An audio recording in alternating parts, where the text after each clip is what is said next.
BTCनि chief मानगोनां हाग्रामा महिलारि सारा हरिसिंहानि बे गामिनि सिङाव थानाय सोमलिगुरि गामियाव सासे बर' आइजो बिथाङा फिसाय थैजानाय प्राय 3 बोसोर जाबाय फिसाय थैजेननाया आरो बिथांनाव 4 फिसा दं।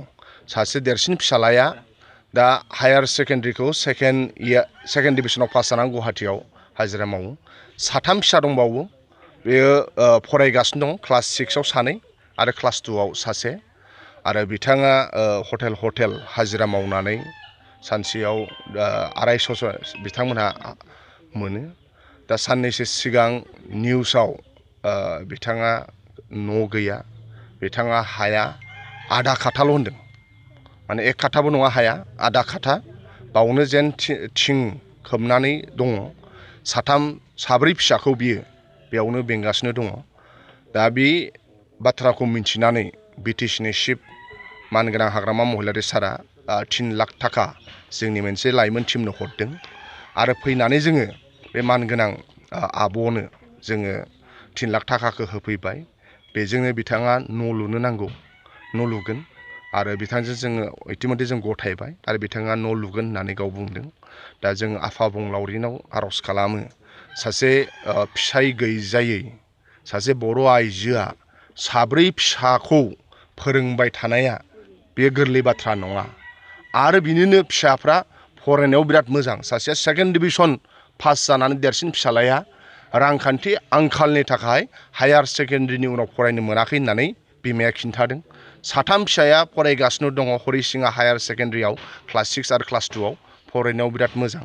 आफा अबंलावरिया बोर होथों बिथांनि फिसाफोरा मोजां फरायनायाव जाथों आरो बेबादि सासे फिसाय गैयै बर' आइजोआ हाजिरा खामला मावनानै बिथाङा गावनि गथ' गथायखौ फोरोंगासिनो दङ। बिथांनोबो इसोरा अबंलावरिया बोर होथों आरो जों बेखौनो लुबैयो बिथांनि न'आ अराय सम मोजाङै थाबाय थाथों, मोजां जालांथों। BTCनि चिफ मानाव गेदेर हाग्रामा महिलारि सारा खबर मोननायलाय जोंनो 3 लाख थाखा हरदों आरो बे 3 लाख थाखाखौ जों होबाय। 2.5 लाखखौ बिथाङा न' लुगोन होनदों। 2.5 लाख थाखानि बिथाङा न' लुनानै लागोन। 50,000खौ बे बायदिसिना बिदिनो फिसा फालांगि मावनानै फिसा फरायनायनि खरसाखौ दरनबाय थागोन। दा मानाव गेदेर हाग्रामा महिलारि सार BTCनि चिफ 3 लाख थाखा हरनायखौ जों गथायबाय आरो बिथांनि न'आव फैनानै जोबोद दुखु नांदों। मानोना बिथांमोननाव आधा खाथाल' हा दं, 1 खाथाबो नङा आधा खथा होनदों। आधा खथा हायावनो बिथाङा जेन थेन न' थिं खोबनानै दङ। नाथाय बिथांनि फिसाफ्रा देरबोगासिनो दङ। फिसाजो 2 दं, फिसाला 2 दङ। फिसाजो 2 आरो फिसाला 2 बिथांनो न'आ बिराद गोनांथार, मानोना फिसाजोफ्राबो देरबोहांगासिनो दङ। ओंखायनो बे नोजोरखौ बोनानै बिमाया न' नांथारगौ, बेराफारसेनि फिसाय गैया।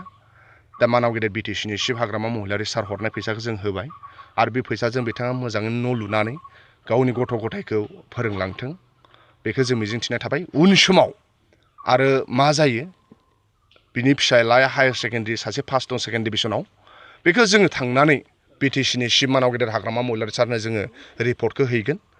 मानोना बिथांनि गथ' दङ।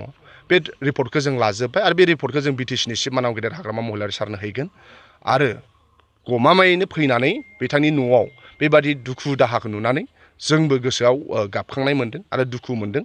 नाथाय आफा अबंलावरिनाव बेखौल' जों लुबैयो, मानाव गेदेर हाग्रामा महिलारि सारा जेरै अननानै 3 लाख थाखा हरदों, बिथांनि न'आ एसेबाबो चेन्ज जागोन आरो बिथांनि जिउआव सोलायनाय फैगोन आरो इसोरा बिथांमोनहाखौ अनहरदों, बेखौनो मिजिंथिनाय थाबाय। मालाबा जितु मिसइउज जानायबो नुनो मोनो बेबायदि गोबां रां अनसुंथाइ होनायफोरखौ, बे बेलायाव मा बुंगोन जाय बिथाङा मोनबाय दायो?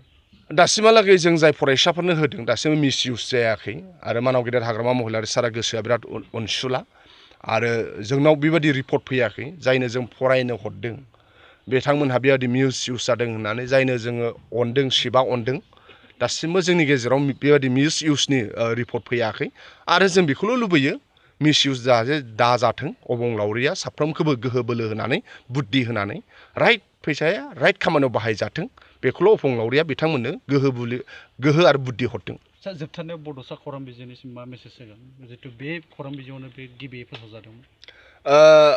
जोंनि BTCनि जाय पर्टेल निउस बा TV चेनेल निउस साफ्रोमखौबो आङो साबायखर बावो नोंथांमोनहा समाज सोलायनायाव गोबां सान हर खस्थ' खालामबोदों आरो गोबां निउस मिडियानि गेजेरजों मानसिफोरनि जिबना सोलायबोदों दिनै जोंबो मिडियानि गेजेरजोंसो नुनानै दिनै बिथाङा न' गैजाया बेखौ मिडियानि गेजेरजों मानाव गेदेर हाग्रामा महिलारि सारनिसिम नोंसोर सौहैहोदों गोबां फरायसाफोरनि फरायनायनि रांखान्थि आंखालखौ नोंथांमोना निउस खालामदों आरो बे निउसफोरखौ मानगोनां बिटिसिनि चिफ सारा नुनानै आरो बिथाङा जोंनो रांखान्थि मदद होनो थाखाय जोंखौ थिनहरदों दा जोंनि बिटिसि ओनसोलनि पर्टेल निउसनि गोबां बिहोमा दङ समाज सोलायनायाव न'खर सोलायनायाव आरो बेबायदि सहाय मोननायाव ओंखायनो आं सानो बिटिसिनि जि पर्टेल निउस बे ब्रिज बादि ओरै दुखिया रायजोफोर आरो फारसे सरखारजों गेजेराव नोंथांमोना दालां बादि ओइफार मेसेज होनायनि थाखाय साफ्रोमखौ साबायखर बावबाय आङो बाख्नायो बिटिसिनि पर्टेल निउसनि साफ्रोमबो मावथि बिथांमोनहा खस्थ' खालामनायनि गेजेरजों समाजा सोलायनायनि खामानि मावदों आं साबायखर बावो आरो बेबादिनो खामानि मावलांबाय थागोन आरो जोंनि ओनसोलनि माखासे रांखान्थि आंखाल बा गुबुन गुबुन थासारियाव नारसिनजानाय बिथांमोननि जिउआव मदद मोनगोन नोंथांमोननि बेबायदि खस्थ' खालामनायनि गेजेरजों फिन खनसेबाव बिटिसि ओनसोलनि मोनफ्रोमबो पर्टेल निउसनि मावथि बिथांमोनखौ आं साबायखर बावो